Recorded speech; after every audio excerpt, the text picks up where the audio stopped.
नमस्कार मेरे प्यारे बच्चों और मेरे प्यारे साथियों। एक बार फिर से आपका अपने प्यारे से चैनल JMD ऑनलाइन कोचिंग में हार्दिक स्वागत है। तो बोर्ड परीक्षा आपकी फिजिक्स की पेपर की जोरों की तैयारियां चल रही होंगी। तो मेरे सभी प्रिय छोटे भाइयों एवं छात्रों से निवेदन है कि आप अच्छे से पेपर करिएगा, बिल्कुल भी तनाव लेने की जरूरत नहीं है। आप अच्छे से पेपर को करेंगे और आपकी पेपरों की तैयारी के लिए हम आपके लिए एक और अच्छा वीडियो लेके आए हैं, जिसमें हम फर्स्ट पार्ट के पूरे डेरिवेशन जो आपके बोर्ड एग्जाम से रिलेटेड वेरी इंपॉर्टेंट आपके डेरिवेशन है, उनको मैं इस वीडियो में कवर करने की कोशिश करूंगा। ठीक है प्यारे बच्चों, तो आइए बिना देर किए हुए शुरुआत करते हैं। पहला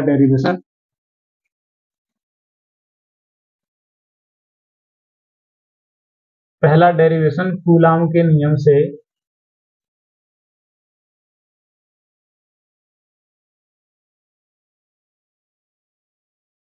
न्यूटन के तृतीय नियम की उपपत्ति। ठीक है प्यारे बच्चों, कूलाम के नियम से न्यूटन के गति विषयक तृतीय नियम की उपपत्ति, या फिर आप ऐसा भी कह सकते हो क्रिया प्रतिक्रिया नियम की उपपत्ति। ठीक है प्यारे बच्चों, तो कूलाम के नियम से न्यूटन के तृतीय नियम की उत्पत्ति या फिर क्रिया प्रतिक्रिया के नियम की उत्पत्ति। ठीक है,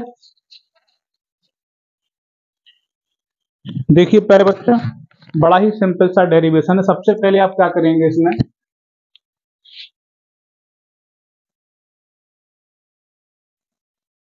सबसे पहले आप एक निर्देश फ्रेम बना लेना।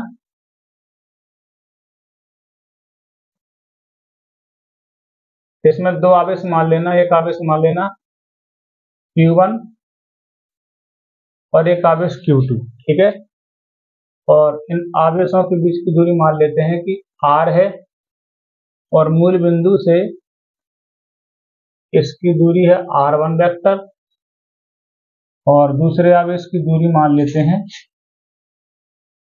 R2 vector. ठीक है प्यारे बच्चों, लगता है कि रोशनी ज्यादा हो गई है। रोशनी पहले मैं चेक कर लूं कितनी है। ठीक है, काम चल जाएगा इससे, बहुत ज्यादा रोशनी हो गई थी इसमें। R1 वेक्टर और R2 वेक्टर। ठीक है प्यारे बच्चों, तो चलिए देखते हैं। तो सबसे पहले अपन लिखेंगे आवेश Q1 पर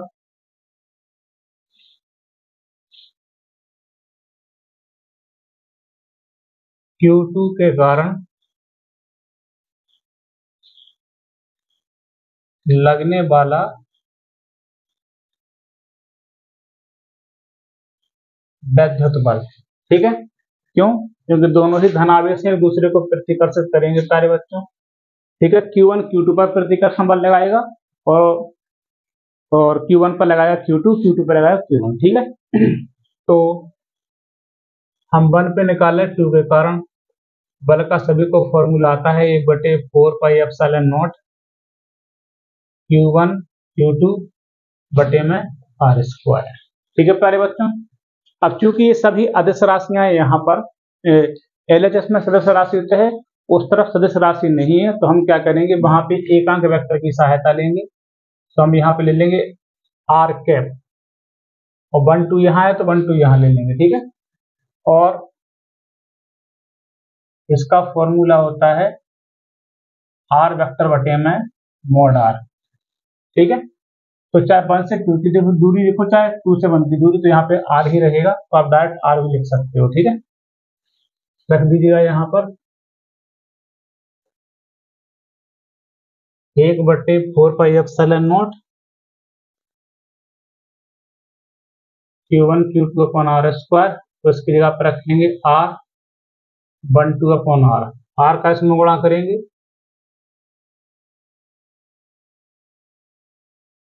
तो ये हो जाएगा Q1 Q2 अपॉन R की पावर में 3 1 2 वेक्टर। इसको मान लेंगे समीकरण 1। ठीक है। इसी प्रकार देखो Q1 पे निकाला, हम निकालेंगे Q2 पर। आवेश Q2 पर Q1 के कारण लगने वाला वैद्युत बल।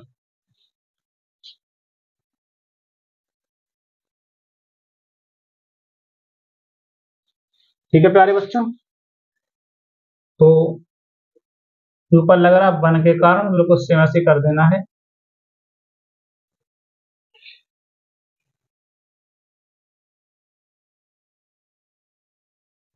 यहाँ पे 2 1, तो यहाँ पे 2 1, ठीक है, मेरे को सेम ऐसे ही हो जाएगा।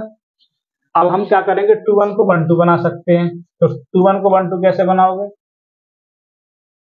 2 1 बराबर 1 2 बनेगा, लेकिन माइनस का चिन्ह लेना पड़ेगा आपको एक, ठीक है। तो देखिए F21 बराबर, यहाँ पे माइनस का चिन्ह ले लेंगे,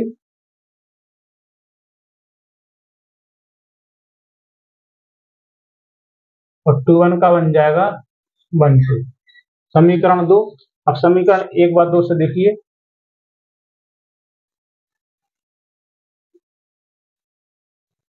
देखिए दोनों का जो है RHS बराबर है, तो दोनों का LHS भी बराबर होगा, एक नेगेटिव एक्स्ट्रा तो नेगेटिव लग जाएगा। तो हम लिख लेंगे F12 बराबर माइनस KF।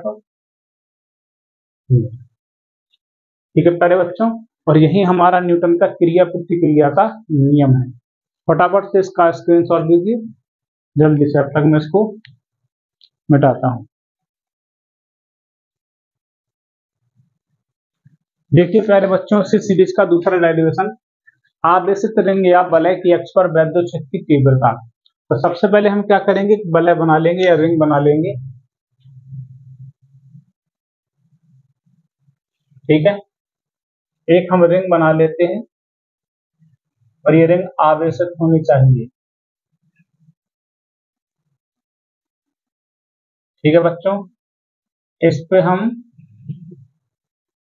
आवेश मान लेते हैं, क्योंकि रिंग है तो उसमें पक्की बात है त्रिज्या होगी, और त्रिज्या मान लेते हैं कैपिटल R, और रिंग के सेंटर से जो लाइन जाएगी उसे हम बोलेंगे अक्ष बोलेंगे, ठीक। अक्ष पे एक बिंदु मान लेते हैं P। इसी बिंदु P पर, जो कि अक्ष से केंद्र से इसकी दूरी है x, इसी बिंदु P पर वैद्युत क्षेत्र की तीव्रता निकालनी है। तो वैद्युत क्षेत्र की तीव्रता निकाली, वो भी रिंग के कारण। रिंग जो है एक बड़े आकार का चालक है, चूंकि इसमें हम कूलाम के नियम का प्रयोग करेंगे, तो हमें छोटा सा इस पे आवेश मानना पड़ेगा। क्यों मानना पड़ेगा, क्योंकि बड़े रिंग पे हम नहीं लगा सकते, बड़े आकार के चालक पे कूलाम का नियम नहीं लगा सकते। तो सबसे पहले हमें क्या करना पड़ेगा, यहाँ पे मान लीजिए पूरे रिंग का आवेश है Q, तो यहाँ पे हमें DQ आवेश का छोटा सा एक खंड मानना पड़ेगा, क्योंकि छोटे से खंड के कारण ही जो है हम बेटा इस पे कूलाम का नियम अप्लाई कर सकते हैं। देखो आवेश से हम बिंदु P पे तो लगा सकते हैं, देखिए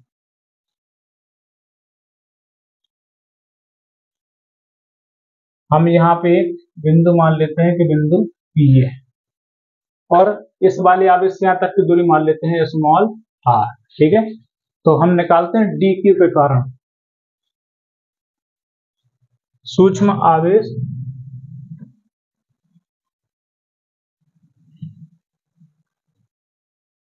DQ के कारण बिंदु P पर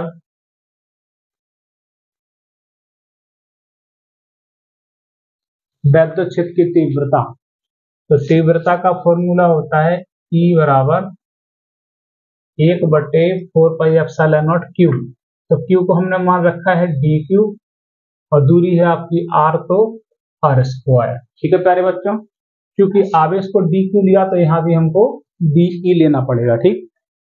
अब देखिए समझिए प्यारे बच्चों, अब दिशा निकालते हैं। इसकी दिशा जो होगी बिंदु P से दूर की ओर होगी, मतलब इसी R की सीध में दूर की ओर। क्यों होगी, क्योंकि धनावेश के कारण दिशा बेटा दूर होती है, तो धनावेश के कारण इसकी डायरेक्शन जाएगी इस तरफ, ठीक है प्यारे बच्चों, ध्यान समझिएगा। ये डायरेक्शन होगी आपकी DE की, ठीक है।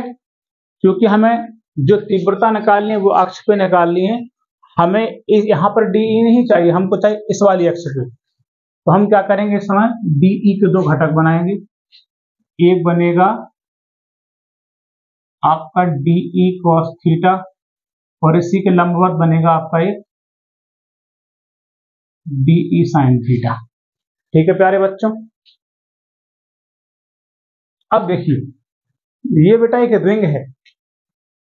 रिंग में खास बात होती है कि हर एक पॉइंट के अपोजिट एक पॉइंट जरूर मिल जाता है। तो हम एक काम करते हैं, इस पे एक अपोजिट एक और DQ मान लेते हैं, खंड और मान लेते हैं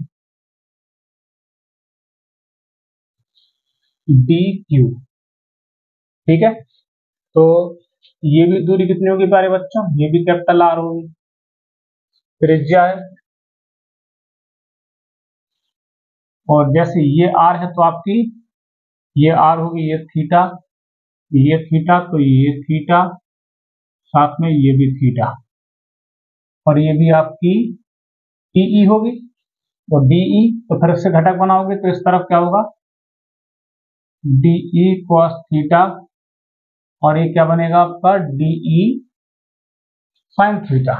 अब देखिए मैंने दूसरा इसलिए मान लिया क्योंकि अभी तो मैंने सिर्फ एक खंड के लिए निकाला, क्योंकि रिंग बहुत बड़ी है तो इसमें कई सारे खंड निकल के आ जाएंगे। तो हम सभी खंडों के लिए निकालेंगे और सबको जोड़ देंगे तो आंसर आ जाएगा। लेकिन हमने पहले दो को चेक करके देखा, तो देखिए बेटा एक का DE sin थीटा, ये DE sin थीटा दोनों बराबर हैं, लेकिन एक दूसरे के विपरीत हैं। विपरीत होने के कारण क्या, एक दूसरे को निरस्त कर देंगे। आपका DE sin थीटा से DE sin थीटा खत्म हो जाएगा, लेकिन DE cos थीटा देखिए बेटा एक सीध में जा रहे हैं, अतः इनका हमको योगफल करना पड़ेगा। तो अपन क्या लिखेंगे, ये देखो रिंग पर इसी प्रकार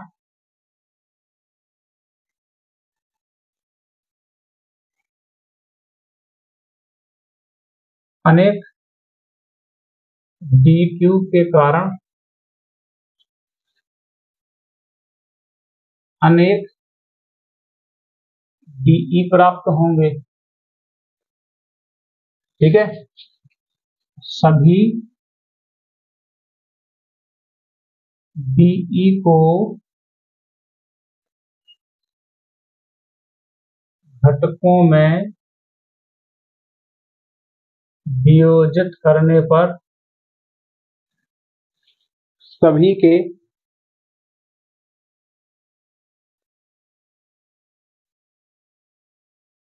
के DE sin थीटा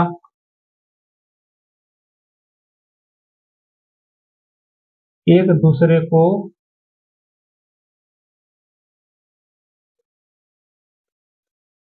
निरस्त कर देंगे, जबकि सभी DE cos थीटा समान दिशा में होने के कारण, सभी DE cos थीटा समान दिशा में होने के कारण सभी का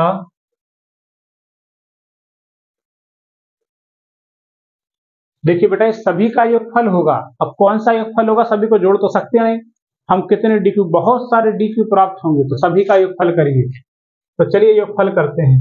तो योगफल के लिए हम समाकलन का प्रयोग करेंगे, समाकलन DE cos थीटा, तब जाके हमको क्या मिलेगा प्यारे बच्चों, यहाँ पे E मिलेगा, ठीक है।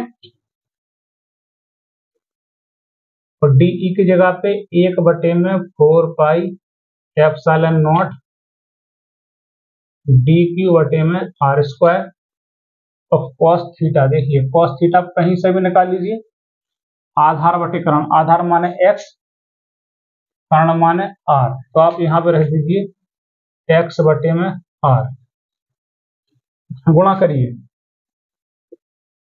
या बाहर निकाल लीजिए 1/4 पाई एप्सिलॉन नॉट एक्स और बटे में ये आर क्यूब बाहर निकाल लीजिए, तो इंटीग्रेशन के अंदर डी क्यूब, और सभी डी क्यू को हम जोड़ देंगे तो हमें पूरा क्यू मिल जाएगा। तो हम लिख देंगे क्योंकि इंटीग्रेशन डी क्यू बराबर में क्यू, तो ई बराबर बन जाएगा 1 में 4 pi epsilon naught r q, यहाँ पे आ जाएगा क्यू, क्यू का इसमें गुणा कर दीजिए। देखिए तो ये बन जाएगा ई बराबर 1/4 पाई एप्सिलॉन नॉट, ये हो जाएगा क्यू एक्स बटे में आर की पावर 3। अभी देखिए पूरा डेरिवेशन नहीं हुआ है, ये आर अपन को सवाल में नहीं दिया रहता है, हमें सिर्फ ये वाली दूरी दी होती है एक्स, तो आर को अपन हटाएंगे, तो ये कर्ण हो गई, ये लंब हो गई, और ये आपकी हो गई आधार। ठीक है प्यारे बच्चों, तो हम लिख सकते हैं कि कर्ण का वर्ग बराबर लंब स्क्वायर प्लस आधार माने एक्स स्क्वायर, स्क्वायर को इस तरफ भेजिए तो बनेगा अंडर रूट, या अंडर रूट कह लो, या फिर इसकी पावर में 1/2 कह लो, 2 माने 1/2। ठीक, अब क्या करें, इस पर 3 घात लगा दीजिए, क्यूब कर दीजिए, तो इस पर 3 लगाइए, r square plus x square, इस पर 3 लगाएंगे तो हो जाएगा 3/2। हम आर क्यूब को हटा कर ही लिख सकते हैं 1 में 4 pi epsilon naught q x बटे में r square plus x square की पावर में 3/2। ठीक है प्यारे बच्चों, तो इस तरीके से आप ये डेरिवेशन कर सकते हो। फटाफट से इसका स्क्रीनशॉट लीजिए।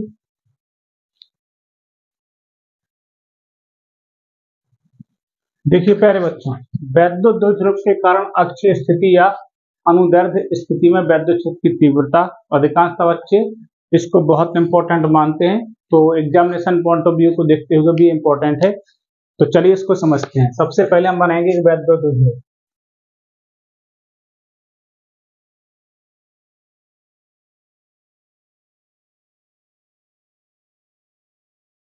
वैद्युत ध्रुव में आवेश मानेंगे -q और +q, और आवेशों के बीच की अल्प दूरी होती है 2l। ठीक है, और इन आवेशों को मिलाती हुई लाइन पे, जिसको मक्ष बोलते हैं, एक बिंदु मान लेते हैं P, और द्विध्रुव के मध्य बिंदु O से बिंदु P तक की दूरी है R मान लेते हैं, और हमें बिंदु P पर क्या निकालनी है बेटे, तीव्रता निकालनी है। जिस बिंदु पर तीव्रता निकालनी है उस पर जाके बैठ जाओ। आसपास देखो 2 आवेश हैं, धनावेश और एक ऋणावेश है, तो 2 आवेश कारण 2 तीव्रताएं आएंगी। 3 आवेश होते 3 तीव्रताएं आती हैं, लेकिन हमारे पास कितने आवेश हैं, 2। चलिए 2 तीव्रता निकालिए, एक बार धन के लिए निकालो, एक बार ऋण के लिए। चलिए तो अपन लिखेंगे +q आवेश के कारण बिंदु P पर वैद्युत क्षेत्र की तीव्रता। चलिए तीव्रता का फॉर्मूला क्या होता है, 1 में 4 pi epsilon not plus Q बटे में, प्लस क्यू से बिंदु P की दूरी देखो, प्लस क्यू से बिंदु P की दूरी तो है नहीं, देखो ये 2l है, ये l बचेगा, ये l बचेगा। प्लस क्यू से P तक की दूरी निकालने के लिए आप r में से l घटा दीजिए, तो कितना बचेगा हमारे पास, r माइनस का l। तो यहाँ पे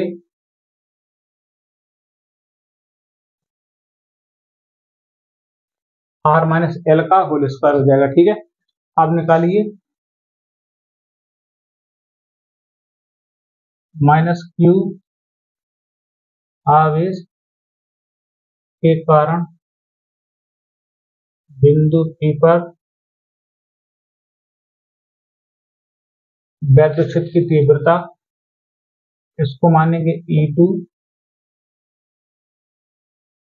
1/4 पाई एप्सिलॉन नॉट -q मतलब q, -q से और बिंदु P तक की दूरी होगी r प्लस का l, ये हो जाएगा आपका r प्लस l का होल स्क्वायर। अब E1 E2 आ चुकी है। ठीक है, तो -q से यहाँ तक की दूरी हो जाएगी। चलिए दोनों की दिशा लिख लेती हैं। धनावेश के कारण बिंदु P जाएगा बाहर की ओर, तो ये डायरेक्शन होगी इसकी E1, और ऋणावेश के कारण बिंदु P आएगा अंदर की ओर। ठीक है, तो धनावेश के कारण बाहर की ओर और ऋणावेश के कारण अंदर की ओर। तो देखिए दोनों तीव्रताएं एक दूसरे के विपरीत हैं, तो हमें क्या करना पड़ेगा, घटाना पड़ेगा।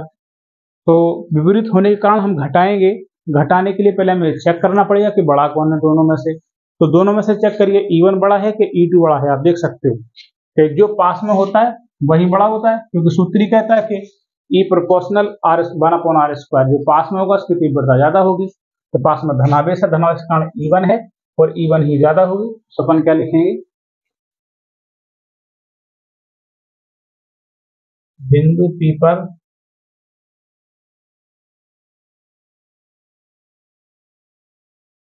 परिणामी तीव्रता, तो E बराबर में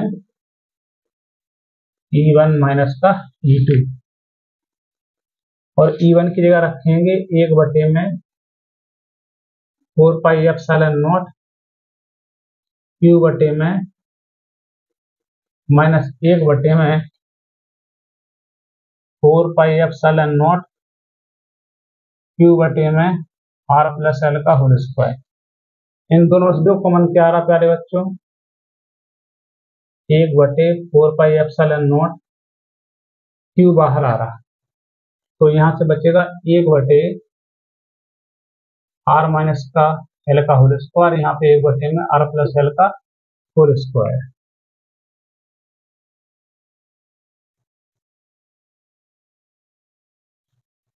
इन दोनों का लासा कितना आएगा,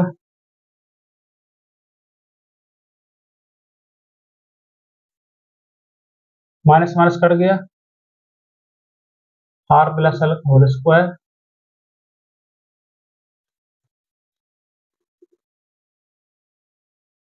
ठीक है,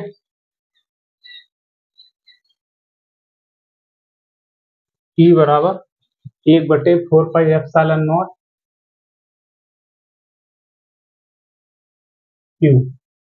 यहाँ पे देखिए A धन B का होल स्क्वायर खोलेंगे, तो A square plus B square plus 2AB, यहाँ पे A माइनस B का होल स्क्वायर, तो A square plus B square minus 2AB। लेकिन माइनस होने के कारण माइनस की संख्या प्लस, प्लस की संख्या माइनस, यानी हो क्या जाएगा, माइनस का R स्क्वायर माइनस का L स्क्वायर प्लस का 2RL हो जाएगा। ठीक है, यहाँ देखिए A प्लस बी और A माइनस बी, तो ये हो जाएगा आपका A square minus B square का होल स्क्वायर। मैंने A plus B minus B का फॉर्मूला लगा दिया, और दोनों पे अलग अलग स्क्वायर था तो मैंने स्क्वायर लगा दिया। R स्क्वायर से R स्क्वायर, स्क्वायर से L स्क्वायर कट गया आपका। अब देखिए E बराबर 1/4πε0 Q इंटू 2RL में 2RL से 4RL बटे R square minus L square का होल स्क्वायर। देखिए यहाँ पे 4 लिखा है, तो यहाँ पे मैं 4 को दो भागों में बांट देता हूँ, 2 इंटू 2, एक 2 मैं Q को दे देता हूँ, एक दे देता हूँ L को। देखो ऐसे 1/में 4πε0, मैंने Q दे दिया, Q को सिर्फ 2Q, 1 2 दे दिया इसको तो 2L। अब बच्चा R को निकाल लीजिए बाहर, बटे में R स्क्वायर माइनस L का होल स्क्वायर। देखिए अभी वही है 4QRL, देखिए दो दूनी 4QRL वही है, और थोड़ा सा मैंने 4 को 2 इंटू 2 में डिवाइड कर लिया। आप देख सकते हो Q इंटू 2L, P बराबर होता है Q इंटू 2L, तो Q इंटू 2L की जगह पे हम P रखेंगे, तो 2P R बटे में R square minus L square का होल स्क्वायर। ठीक है, ये इसका डेरिवेशन हो गया। यदि आपका द्विध्रुव छोटा है,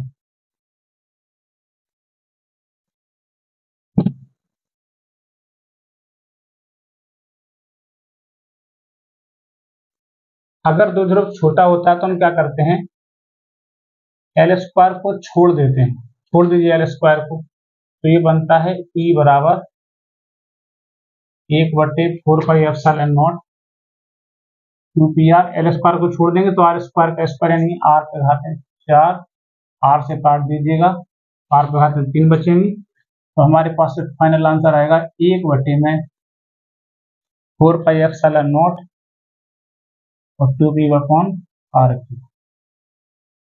ठीक, तो फटाफट से इसका स्क्रीनशॉट लीजिए। आपसे एग्जाम में पूछ लिया कि द्विध्रुव अगर छोटा नहीं है, बड़ा है तो फिर आप ये लगाएंगे, छोटा है तो फिर आप ये लगाएंगे। ठीक है, तो जल्दी फटाफट से इसका स्क्रीनशॉट ले लीजिए।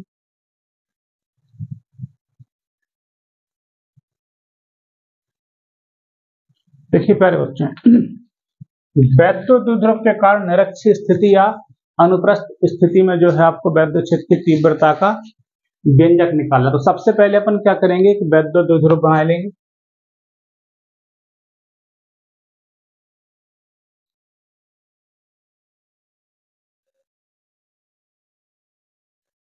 -q + q, बीच की दूरी 2l है।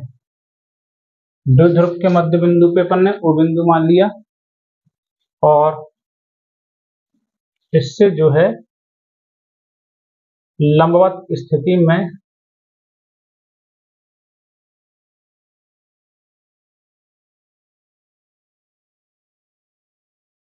और r दूरी पर एक बिंदु P मान लेते हैं। बस इसी बिंदु P पर आपको वैद्युत क्षेत्र की तीव्रता, चूंकि ये मध्य बिंदु मान लिया तो ये दूरी l बचेगी, ये दूरी भी l बचेगी। चलिए ठीक है, तो वही जैसा अपन ने पिछले उसमें किया था डेरिवेशन में कि प्लस q के कारण निकालिए तीव्रता। देखिए +q आवेश के कारण बिंदु P पर वैद्युत क्षेत्र की तीव्रता, तो वही सूत्र E1 बराबर 1/4πε0 प्लस q। अब प्लस q से बिंदु P की दूरी देखो ये है। ठीक है, तो यहाँ पे हम एंगल थीटा मान लेते हैं, 90 डिग्री है। तो ये वाली दूरी निकालनी है आपको। तो हम सभी जानते हैं पाइथागोरस प्रमेय से कि कर्ण का वर्ग बराबर लंब स्क्वायर प्लस आधार स्क्वायर। तो कर्ण माने ये दूरी, लंब मतलब r स्क्वायर, आधार मतलब l स्क्वायर, स्क्वायर को इस तरफ भेज देंगे तो बन जाएगा √r square plus l square. तो ये डिस्टेंस जो आप देख रहे हैं वो कितनी है, √r स्क्वायर प्लस का l स्क्वायर। उसका स्क्वायर करना है आपको, √r square plus l square का होल स्क्वायर। स्क्वायर से अंडर कट जाएगा, तो 1/4πε0 q बटे में r स्क्वायर प्लस का l स्क्वायर। चलिए हम निकालते हैं -q।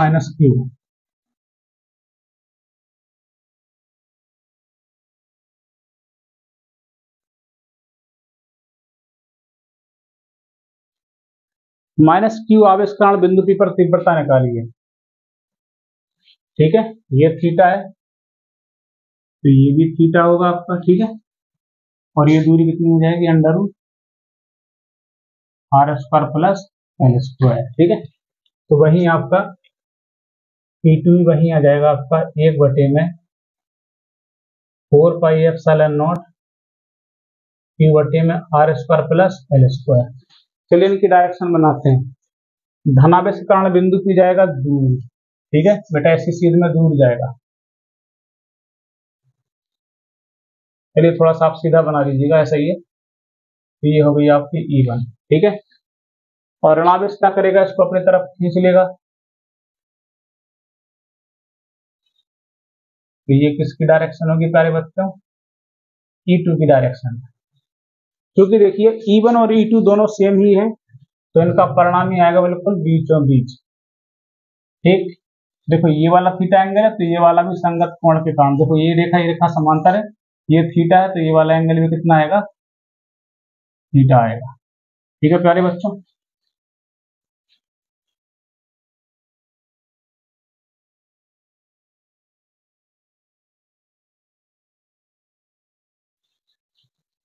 ठीक है। अब देखिए जरा पूरा एंगल कितना हो जाएगा हमारे पास, यहां से लेकर यहां तक 2 थीटा। तो अपन क्या लिखेंगे,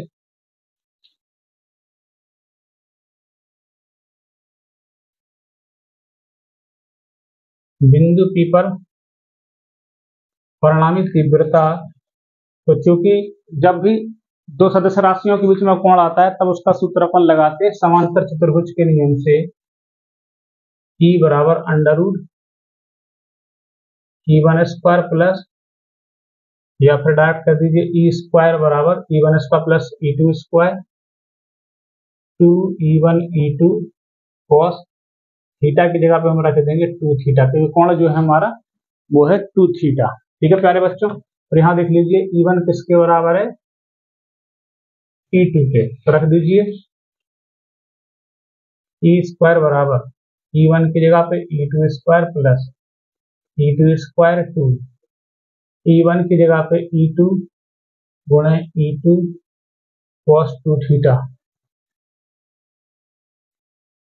E2 स्क्वायर में E2 स्क्वायर बढ़ गया 2 E2 स्क्वायर, जो हो जाएंगे 2 E2 स्क्वायर cos 2 थीटा।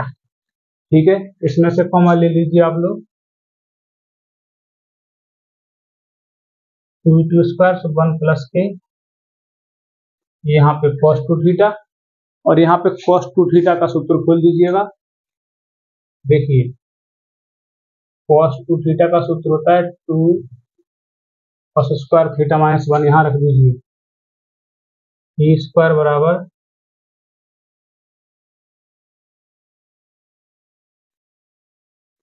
देखिए माइनस 1 से प्लस 1 कट गया, इसका गुणा कर दीजिएगा,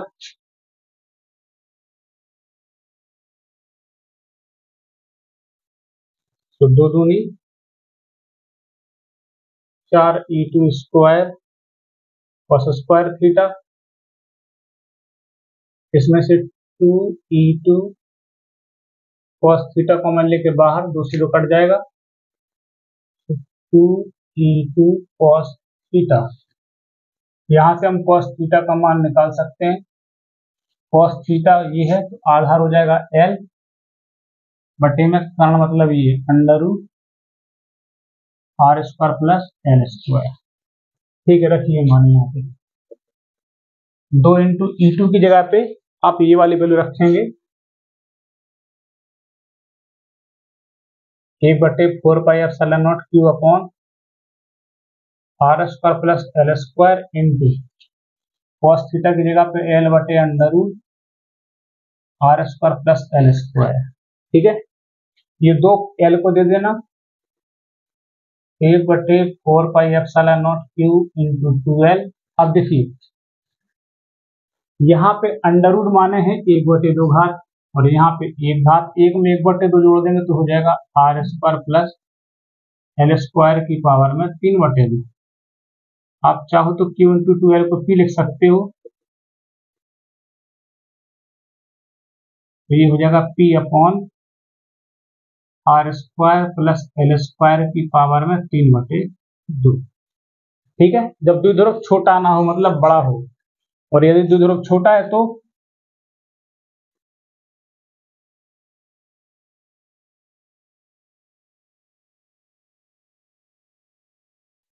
जब द्विध्रुव छोटा होता है तो हम क्या करते हैं, L स्क्वायर को छोड़ देते हैं, तो क्या बचेगा हमारे पास E बराबर 1/4πε0, L स्क्वायर छोड़ देंगे, R स्क्वायर के बाद 3/2 से 2 कट जाएगा, सो R के घात में कितनी बचेंगे आपके पास, 3 बचेंगे। ठीक है, L स्क्वायर चला गया, 2 से 2 कट जाएगा, सो R की पावर 3, यही हमारा इसका उत्तर हो जाएगा। फटाफट से इसका स्क्रीनशॉट लीजिए।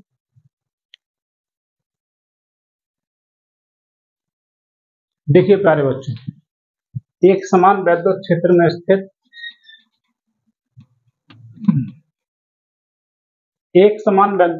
स्थित वैद्युत द्विध्रुव पर और बल युग्म के आघूर्ण का व्यंजक निकालना है आपको। तो सबसे पहले हम बनाएंगे एक समान वैद्युत क्षेत्र।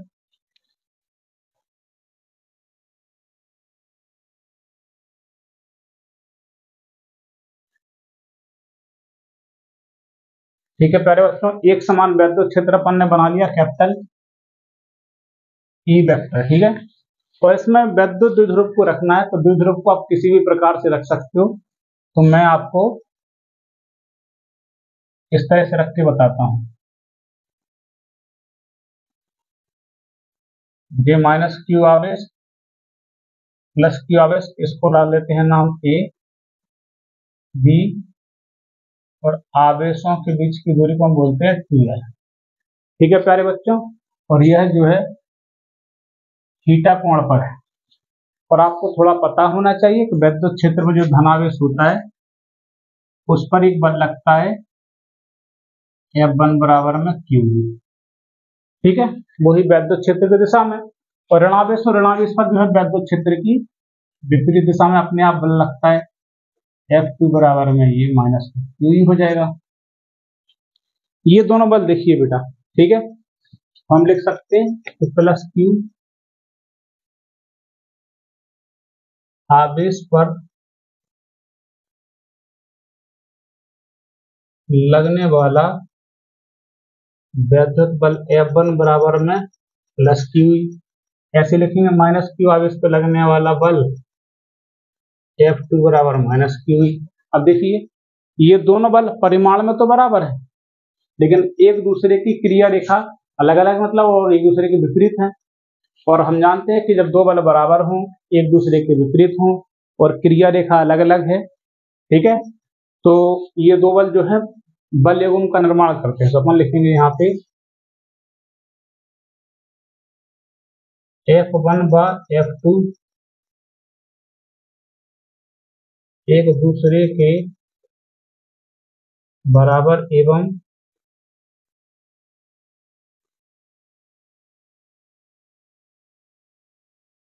विपरीत दिशा में है, अतः ये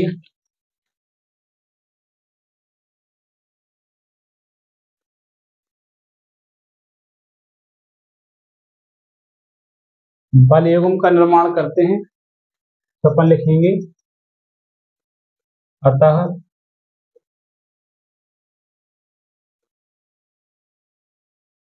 बल युग्म का आघूर्ण बराबर, देखिए बल युग्म का आघूर्ण का सूत्र होता है बल गुणे लंबवत दूरी। तो बल युग्म के आघूर्ण को हम बोलते हैं टाउ। अब बल कौन सा रखें, चाहे F1 रख लो चाहे F2 रख लो, लंबवत दूरी तो ये है नहीं, तो लंबवत दूरी निकाल लीजिए प्यारे बच्चों, यहाँ पे लंब डाल लीजिएगा। हम ये पॉइंट मान लेते हैं ओ, ये लंबवत दूरी, लंबवत दूरी हो जाएगी आपकी OB। ठीक, ये थीटा है तो ये वाला एंगल भी थीटा होगा। ठीक है प्यारे बच्चों, तो त्रिभुज AOB में देखिए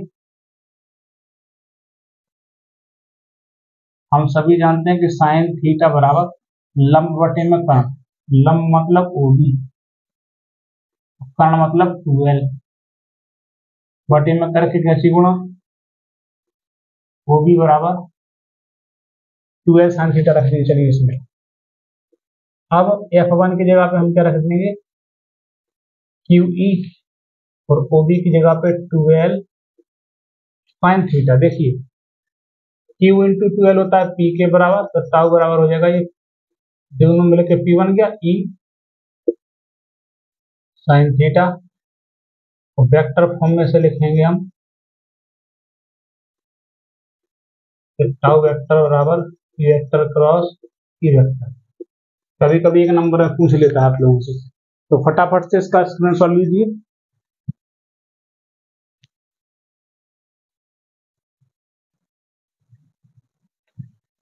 देखिए प्यारे बच्चों, गॉस की प्रमेय लिखकर इसकी उत्पत्ति कीजिए, वेरी इंपॉर्टेंट डेरिवेशन है आपका ये। तो सबसे पहले हमें गॉस की प्रमेय पता होना चाहिए। तो देखिए गॉस की प्रमेय आपको आनी चाहिए प्यारे बच्चों, किसी भी बंद पृष्ठ के भीतर अगर कोई आवेश स्थित है तो उस बंद पृष्ठ से होकर या तो बाहर निकलने वाला या अंदर प्रवेश करने वाला जो कुल विद्युत फ्लक्स है, और बंद पृष्ठ के भीतर रखे हुए आवेश का 1/ε0 गुना होता है। तो ये हमारी गॉस की प्रमेय आप लोगों ने कथन सीख लिया होगा इसका। मैं सीधा इसका डेरिवेशन आपको बताता हूँ, ठीक है, तो पत्ते कैसे करोगे। बहुत ही सिंपल है। सबसे पहले आप एक पृष्ठ बना लेना ऐसे कोई भी करके, ठीक, और यहाँ पे मान लीजिए आवेश है, बिंदु ऊपर आवेश Q रखा है, ठीक है। हम क्या करते हैं, इस पृष्ठ पे एक छोटा सा पृष्ठ मान लेते हैं जिसका पृष्ठीय क्षेत्रफल बी ए है, और यहां से लेकर हम इसको मिलाते हैं, ये इसका रेडियल वेक्टर है, या फिर इसकी वैद्युत क्षेत्र की तीव्रता मान लीजिए, और दोनों के बीच कोण कितना है, थीटा है। तो अपन लिखेंगे इस सूक्ष्म पृष्ठ से, और यहां से लेकर यहां तक की दूरी मान लेते हैं आर, ठीक है। सूक्ष्म पृष्ठीय क्षेत्रफल से होकर गुजरने वाला फ्लक्स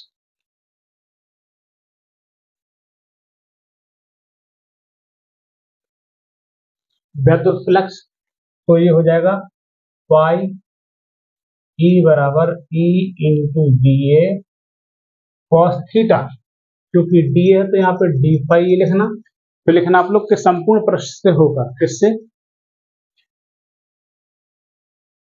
संपूर्ण पृष्ठ से होकर गुजरने वाला कुल वैद्युत फ्लक्स। हम क्या करेंगे, इसे डी फाई ई का लगा देंगे समाकलन, तो फाई ई मिल जाएगा, और यहाँ पे लगा देंगे क्लोज सर्कल, मतलब क्योंकि ये बंद पृष्ठ है, मान रखिए डी फाई ई की जगह पे E D A cos theta. अब देखिए ई माने तीव्रता, और तीव्रता का फॉर्मूला हम सभी जानते हैं बेटा, क्यू बटे में आर स्क्वायर। रखिए चलिए यहाँ पे 1/4 पाई एप्सिलॉन नॉट क्यू बटे आर स्क्वायर, और यहाँ पे डी ए कॉस थीटा। ठीक है प्यारे बच्चों, एक काम करते हैं कि इसमें से जो चीज बाहर हो रही है तो बाहर निकाल लेते हैं उसको। देखिए 1/4 पाई एप्सिलॉन नॉट को और क्यू को निकाल लेते हैं बाहर, और समाकलन के अंदर रखेगा आपका डी ए cos theta upon r square, d ए cos theta upon r square. और बेटा देखो ये सूत्र होता है डी ए cos theta upon r square, जो फॉर्मूला होता है ये प्यारे बच्चों डी ओमेगा का होता है, ये किसका फॉर्मूला होता है, डी ओमेगा का। और हम सभी जानते हैं बंद पृष्ठ के लिए डी ओमेगा होता है 4 पाई के बराबर, 1/4 पाई एप्सिलॉन नॉट क्यू इंटू 4 पाई से 4 पाई कट जाएगा, पाई ई बराबर में क्यू अपॉन एप्सिलॉन। तो ये इस तरीके से आप गॉस की प्रमेय की उत्पत्ति कर सकते हैं। जल्दी से बेटा इसका स्क्रीनशॉट लीजिए।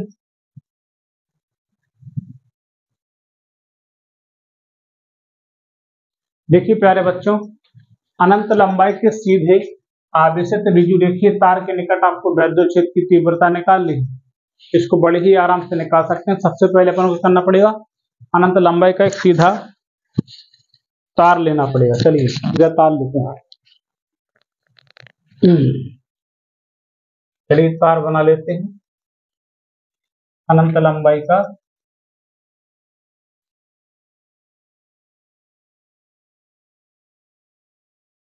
आवेशित तार बना लेते हैं, ठीक है प्यारे बच्चों। और तार के निकट जो है आपको वैद्युत क्षेत्र की तीव्रता मान लेते हैं, तार से स्मॉल आर दूरी पर एक बिंदु पी लेते हैं, और बिंदु पी पर जो है आपको वैद्युत क्षेत्र की तीव्रता निकालनी है। तो वैद्युत क्षेत्र की तीव्रता निकालने के लिए सबसे पहले तो हमें ये देखिए कि ये जो आवेश है Q वो लंबाई पर बटा हुआ है, लंबाई पर बटे हुए आवेश को हम लैम्डा कहते हैं। तो हम यहाँ से Q बराबर लैम्डा एल यूज करेंगे, क्योंकि बेटा जब भी आवेश है जो है किसी तार की लंबाई पर या एक विमा पर बढ़ता है तो उसको हम बोलते हैं रेखीय आवेश घनत्व। तो सबसे पहले वैद्युत क्षेत्र की तीव्रता निकालने के लिए हमें गॉस की प्रमेय की सहायता लेनी है। क्योंकि ये जो आपको हेडिंग दिख रही है गॉस की प्रमेय का अनुप्रयोग है। और उसके लिए हम क्या करेंगे, सबसे पहले कि आवेश को जो है आपको जो है एक बंद प्रश्न में बंद रखना पड़ेगा। ठीक है, तो चलिए इसको बंद कर देते हैं बंद प्रश्न में। तो जिस प्रकार का तार है उसी प्रकार की आकृति, क्योंकि तार बेलनाकार होता है तो हमें गॉसियन पृष्ठ भी कैसा लेना पड़ेगा, बेलनाकार। और डॉट डॉट डॉट क्यों बना रहे हैं, क्योंकि ये काल्पनिक है प्यारे बच्चों।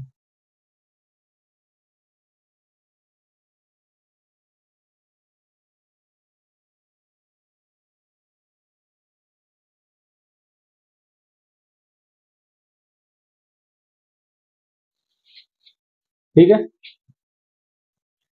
तो सबसे पहले हमने क्या किया, इसकी आवेश को बंद किया और हमने स्मॉल एल लंबाई का एक बेलनाकार गॉसियन पृष्ठ बनाया। अब देखिए, चूंकि एक बेलन बना तो बेलन में जो है आप जैसे मार्क करिए, बेलन में 3 पृष्ठ होते हैं रखने के लिए, 1 पृष्ठ, 2 पृष्ठ, 3 पृष्ठ। तो हमारा फ्लैक्स जो है 3 पृष्ठों से निकलेगा। चूंकि अनंत लंबाई का है तो बेलन भी अनंत लंबाई का बन सकता था, लेकिन हमने एल लंबाई का माना तो फिर भी हमें इसमें 3 पृष्ठ मान के चलने पड़ेंगे। तो हम क्या करते हैं, छोटा सा पृष्ठ मान लेते हैं, यहाँ पर मान लेते हैं। ठीक है, एक पृष्ठ हमने ये मान लिया, एक पृष्ठ मान लेते हैं ऊपर छोटा सा, और एक पृष्ठ हम ये मान लेते हैं यहाँ। ठीक, क्षेत्रफल वेक्टर इसका पृष्ठ की हमेशा लंबवत डीए वेक्टर। अब ये ऊपर की ओर इसका डीए वेक्टर होगा क्योंकि पृष्ठ के लंबवत, और यहाँ पे नीचे की। और देखो धनावेश तीव्रता जाएगी बाहर, और धनावेश तीव्रता हो जाएगी बाहर, तीव्रता यहाँ पर भी बाहर। ठीक है प्यारे बच्चों, तो हम क्या लिखेंगे, सूक्ष्म पृष्ठ, सूक्ष्म पृष्ठीय क्षेत्रफल डीए वेक्टर से होकर गुजरने वाला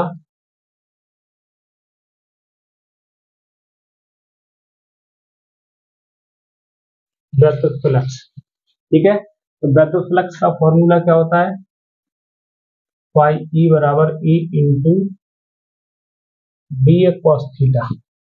क्योंकि अपन डी ए से निकालना है तो वैद्युत फ्लक्स भी कितना आ जाएगा, डी फाई ई आ जाएगा अपने पास। क्या आ जाएगा प्यारे बच्चों, डी फाई ई। तो हम क्या करेंगे, संपूर्ण के लिए निकाल लेंगे, संपूर्ण गॉसियन पृष्ठ से होकर गुजरने वाला वैद्युत फ्लक्स, संपूर्ण गॉसियन पृष्ठ से होकर गुजरने वाला वैद्युत फ्लक्स। तो संपूर्ण के लिए क्या करेंगे, समाकलन हम करेंगे डी फाई ई का समाकलन, तो हमें क्या मिल जाएगा, फाई ई। ठीक है, अब मेरी बात को समझिए। अब यहाँ पे जो फ्लक्स निकल रहा है वो 3 पृष्ठों से निकल रहा है।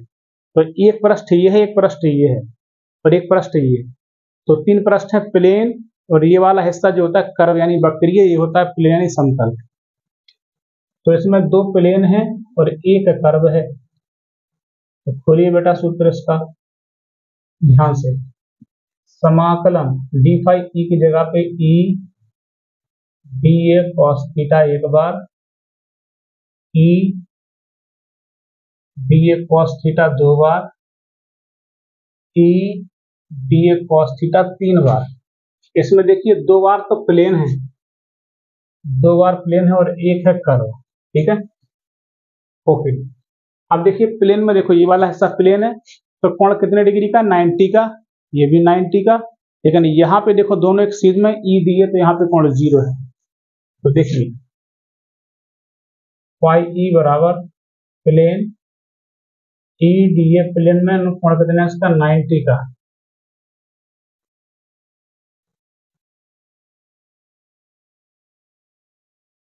और कर्व में कोण कितना है इसका है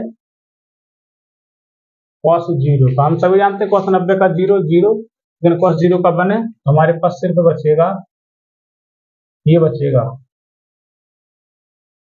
EDA। cos 0 का मान 1, E को निकाल लीजिए बाहर,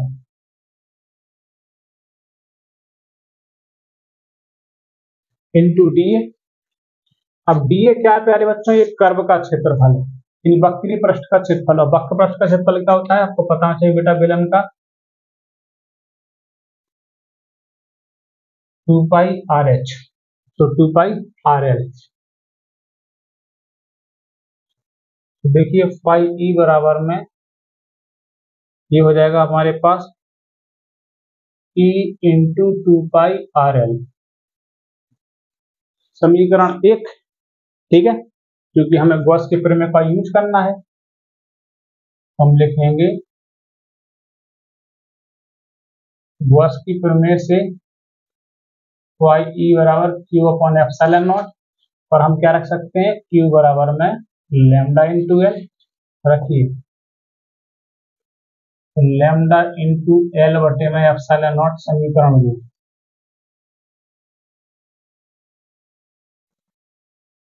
समीकरण एक बार से फाई E बराबर है, तो हम क्या लिख सकते हैं कि E इंटू 2 पाई RL बराबर लैम्डा L, लैम्डा L बटे में एल से एल काट देना, ये 2 पाई R बटे में आ जाएगा, तो E बराबर लैम्डा बटे में 2 पाई R एप्सिलॉन नॉट, या फिर तुम इसको ऐसा लिख सकते हो कि E बराबर 1 बटे में 2 पाई एप्सिलॉन नॉट लैम्डा बटे R, या फिर 2 का ऊपर नीचे गुणा कर दोगे तो 1 बटे 4 pi epsilon not 2 lambda upon R। ठीक है, फटाफट से इसका आप लोग स्क्रीनशॉट लीजिए, ये डेरिवेशन भी हो चुका आपका।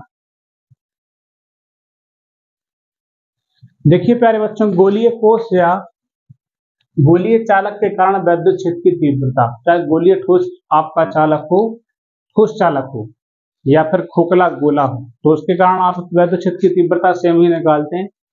तो सबसे पहले कोई भी गोलीय कोष होगा, जैसे मान लीजिए गोलीय कोष है खोखला गोला, तो हम इस गोलीय कोष के कारण 3 स्थितियों में वैद्युत क्षेत्र की तीव्रता निकालते हैं, गोली के बाहर, गोली के बाहर, गोली के पृष्ठ और गोली के अंदर, 3 जगह से, या तो कोष के बाहर या पृष्ठ पे या। तो चलिए हम पहले निकालते हैं नंबर 1, कोष के बाहर बाह्य बिंदु पर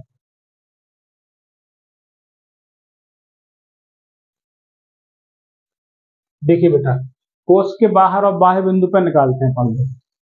ठीक है, तो चलिए देखते हैं कैसे निकालेंगे आप। देखिए, तो कोष के बाहर एक बाह्य बिंदु लेना है, गोलीय कोष बना लीजिए।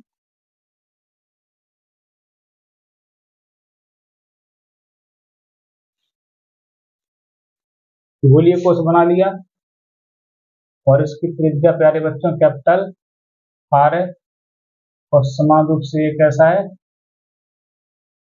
आवेशित है,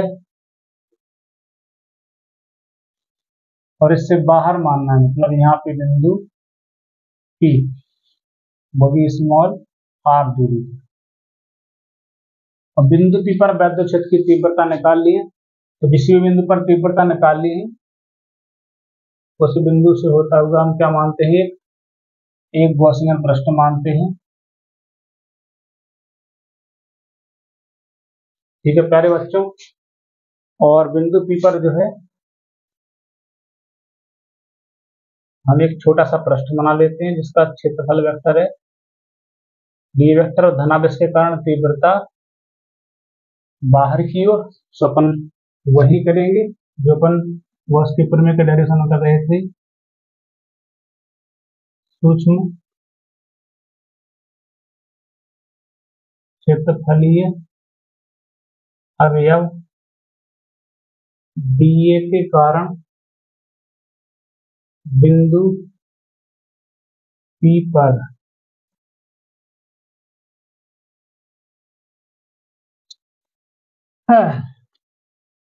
डीए से होकर गुजरने वाला वैद्युत फ्लक्स। ठीक है, वैद्युत फ्लक्स यानी क्या आएगा अपने पास, डी फाई ई बराबर E D A cos theta, चूंकि थीटा बराबर 0 होगा। क्यों 0?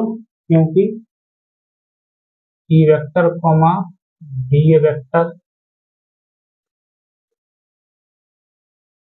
समान दिशा में है, तो ये हो जाएगा हमारे पास ई डी ए कॉस 0 यानी कि ई इंटू डी ए बचेगा। हम निकालेंगे पूरे गॉसियन पृष्ठ के कारण, सब लिखेंगे संपूर्ण गॉसियन पृष्ठ के कारण। तो संपूर्ण गॉसियन पृष्ठ के लिए क्या करेंगे, हम डी फाई ई का समाकलन करेंगे तो फाई ई मिलेगा। ठीक है, तो फाई ई बराबर इंटीग्रेशन डी फाई ई की जगह पर रखेंगे ई इंटू डी ए और ई को निकालेंगे बाहर। तो डी ए माना क्षेत्रफल किसका, इस वाले पृष्ठ का क्षेत्रफल, और संपूर्ण पृष्ठीय क्षेत्रफल क्या होता है बेटा, 4 पाई आर स्क्वायर। तो यहां लिख लेंगे अपन लोग, चलिए रखिए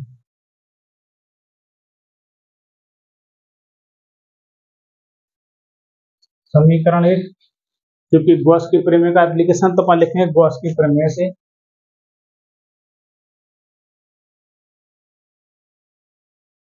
गॉस की प्रमेय क्या करे बच्चा, पाई ई बराबर क्यू बटे एप्सिलॉन नॉट। समीकरण 2, समीकरण 1 व 2 से इसका फाई ई इसके के फाई ई के बराबर, तो यू बराबर में यू हो जाएगा, यानी कि E into 4 pi r square बराबर क्यू बटे एप्सिलॉन नॉट। जिस तरफ भेज देना, भेज दो को तो ये बन जाएगा 1 बटे 4 pi epsilon naught q upon r square. आप इतना भी कर सकते हो, और दूसरी बात आप चाहो तो क्यू बराबर में सिग्मा इंटू ए और sigma into 4 pi r square भी कर सकते हो, या फिर इतना ही लिख देना, कोई दिक्कत नहीं, इतने में नंबर मिल जाएगा। दूसरा इसमें कोष के पृष्ठ पे निकालना है। पहला पॉइंट हो गया, निकालेंगे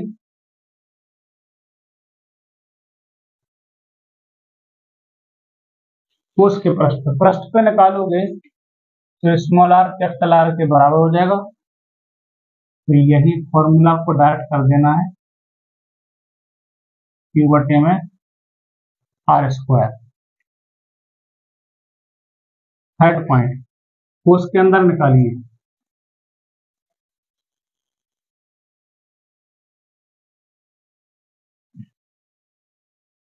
कोष के अंदर बेटा क्या है कि जब कोष के अंदर मानेंगे तो अंदर कोई आवेश है नहीं, तो लिख देना कि कोष के अंदर Q बराबर 0, इसलिए डायरेक्ट तीव्रता बराबर में 0। फटाफट से ये वाला भी आप कर सकते हैं, ये आपका गोलीय कोष का हो गया। ठीक है,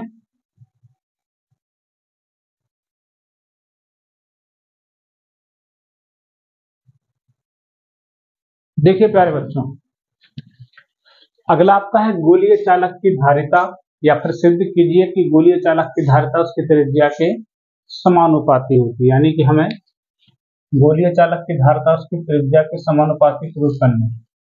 तो सबसे पहले हम बनाएंगे गोलीय चालक। ठीक है, और गोलीय चालक में त्रिज्या तो होगी ही होगी, तो इसकी त्रिज्या मान लेते हैं आर।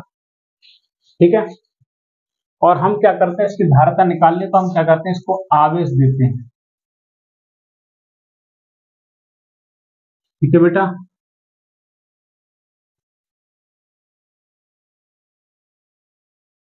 जैसे हम गोलीय चालक को आवेश देते हैं तो इसके पृष्ठ पे विभव उत्पन्न हो जाता है। तो अपन क्या लिखेंगे, गोलीय चालक को आवेश देने पर उसके पृष्ठ पर विभव उत्पन्न हो जाता है। और विभव का फॉर्मूला होता है 1/4 पाई एप्सिलॉन नॉट के Q/r। ठीक है प्यारे बच्चों, अब हमें निकाल लिए धारिता, तो हम लिखेंगे गोलीय चालक की धारिता C बराबर Q/V।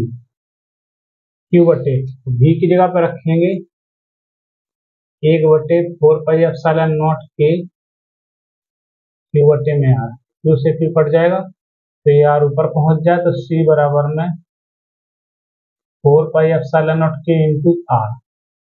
इस सूत्र से देखिए बेटा, ये सभी नियतांक है तो आप लिख सकते हो C प्रोपोर्शनल में R। अतः गोलीय चालक की धारिता उसकी त्रिज्या के समानुपाती होती है। तो ये वाला भी डेरिवेशन आपका हो गया। फटाफट से इसका स्क्रीनशॉट ले लीजिए।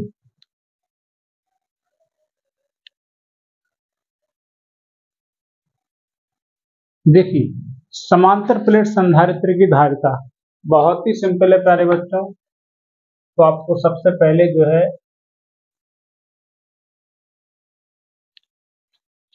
आपको दो प्लेटें ऐसे बना लेनी है, एक प्लेट X एक प्लेट Y। ठीक है, एक प्लेट को हम आवेश देते हैं, ठीक है, और दूसरी प्लेट को हम क्या करते हैं, तार द्वारा पृथ्वी से जोड़ देते हैं। किससे? तो फिर प्रेरण के कारण इस पे जो है विपरीत प्रकृति का आवेश आ जाता है। प्लेटों के बीच में जो है हम एक परावैद्युतांक K का एक परावैद्युत पदार्थ भर देते हैं। ठीक है, और हमें इसी की धारिता निकाल लिए। तो समांतर प्लेट संधारित्र की धारिता लिखेंगे अपन लोग, इस समांतर प्लेट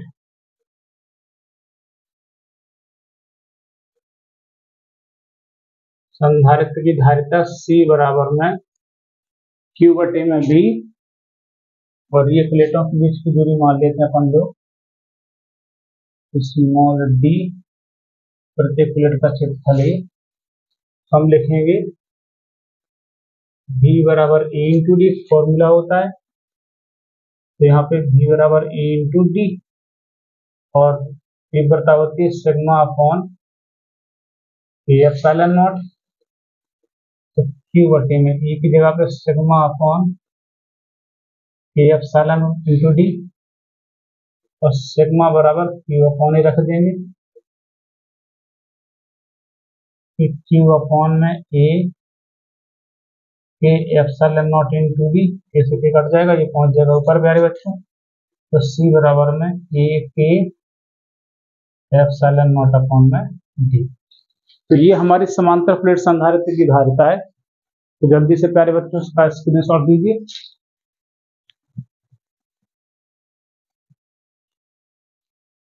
देखिए प्यारे बच्चों, समांतर प्लेट संधारित्र की धारिता जब प्लेटों के बीच आंशिक रूप से परावैद्युत पदार्थ की पट्टी रखी हुई। ये भी इंपॉर्टेंट डेरिवेशन, इसको बड़े आराम से कर लेंगे आप। जैसा मैं बताता हूँ उसको बड़े आराम से आप कर सकते हो। सबसे पहले आप इसका डायग्राम बना लीजिएगा। एक प्लेट X और एक प्लेट बनाइएगा Y। ठीक है, और इसको हम धनावेश देंगे, कोई भी आवेश, चाहे धनावेश हो चाहे ऋणावेश।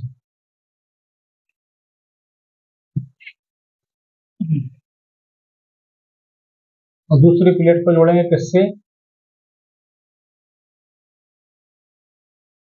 पृथ्वी से कनेक्ट करेंगे आप। तो प्रेरण के कारण विपरीत प्रकृति का आवेश आ जाएगा। प्लेटों के बीच की दूरी है स्मॉल d, प्रत्येक प्लेट का क्षेत्रफल A है। और प्लेटों के बीच में आप एक पट्टी रख रहे हो, वो भी परावैद्युत पदार्थ की पट्टी, जिसकी मोटाई मान लेते हैं कि T है और इसका परावैद्युतांक K है। ठीक है, तो देखिए प्यारे बच्चों, इसमें भी आप निकालेंगे वही समांतर प्लेट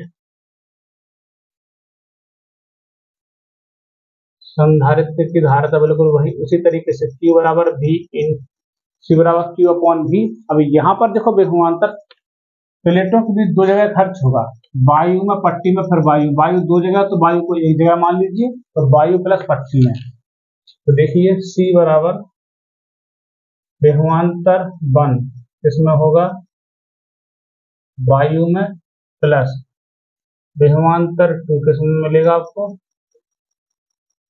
पट्टी में। ठीक है, अब देखिए हमने देखा था कि B बराबर A इंटू डी, तो अपन लिखेंगे E1 D1 वायु में प्लस E2 D2 किसमें,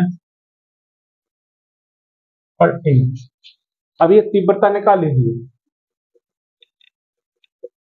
तीव्रता सूत्र होता है सिग्मा अपॉन के एप्सिलॉन नॉट, क्योंकि हम E1 निकाल रहे हैं वायु के लिए K बराबर 1, तो यहाँ पे K नहीं लगेगा, और सिग्मा बराबर होता है Q बटे में A एप्सिलॉन नॉट। E2 निकालिएगा, तो E2 बराबर सिग्मा अपॉन में K लगा के चलिएगा, क्योंकि अपन E2 पट्टी में निकाल ले, पट्टी में तो पराबद्ध पदार्थ है, और सिग्मा बराबर होता है Q बटे में A, Q बटे में A के एप्सिलॉन नॉट। चलिए मान रखिए यहाँ पे, देखिए E1 की जगह रखेंगे अपन Q बटे में एप्सिलॉन नॉट, तो D1 मतलब वायु में दूरी, देखो पूरी दूरी D है और पट्टी की दूरी T है, तो पट्टी पूरी दूरी में से T घटा दी तो वायु की दूरी निकल आएगी, तो वायु में D1 की जगह रख देंगे हम D minus T plus E2 की जगह पे Q बटे में A के एप्सिलॉन नॉट, पट्टी की दूरी, और पट्टी की दूरी कितनी है T, तो इंटू में T लगा देंगे, तो C बराबर में Q बटे में, नीचे से कमा ले देते हैं Q चला गया एप्सिलॉन नॉट, तो यहाँ पे बचेगा आपका D माइनस टी, और Q चला गया एप्सिलॉन नॉट, तो ऊपर बचेगा T, नीचे बचेगा K, Q से Q काट देंगे, आपका ये पहुंच जाएगा ऊपर, तो हमारे पास एक फॉर्मूला बन जाएगा C बराबर, ये ऊपर पहुंच जाएंगे तो A एप्सिलॉन नॉट, नीचे आएगा D minus T plus T upon में। ठीक है प्यारे बच्चों, तो ये हमारा पूरा डेरिवेशन हो गया, इस तरीके से आप इसको कर सकते हैं। ठीक है प्यारे बच्चों, तो आज के लिए मैं इतने ही डेरिवेशन आपको बता रहा हूँ, और मैं कल आपके लिए बाकी बचे हुए डेरिवेशन का लेक्चर डाल दूंगा, क्योंकि रात बहुत हो चुकी है, मैं बहुत थक चुका हूँ, लेकिन बेटा आपके लिए मैं हिम्मत नहीं हारने वाला, क्योंकि मैं बीमार हूँ, अन्यथा मैं अपनी जान से जान लगा देता आपके लिए। तो प्यारे बच्चों, इनको देख लीजिएगा, लेकिन मैं सुबह हर हाल में आपके लिए वीडियो बनाऊंगा, कुछ भी हो जाए, चाहे हर बच्चे के अच्छे नंबर आने चाहिए, मेरा यही मकसद है। तो आपको बहुत बहुत धन्यवाद, और अच्छे से पढ़ाई कीजिए। Thank you.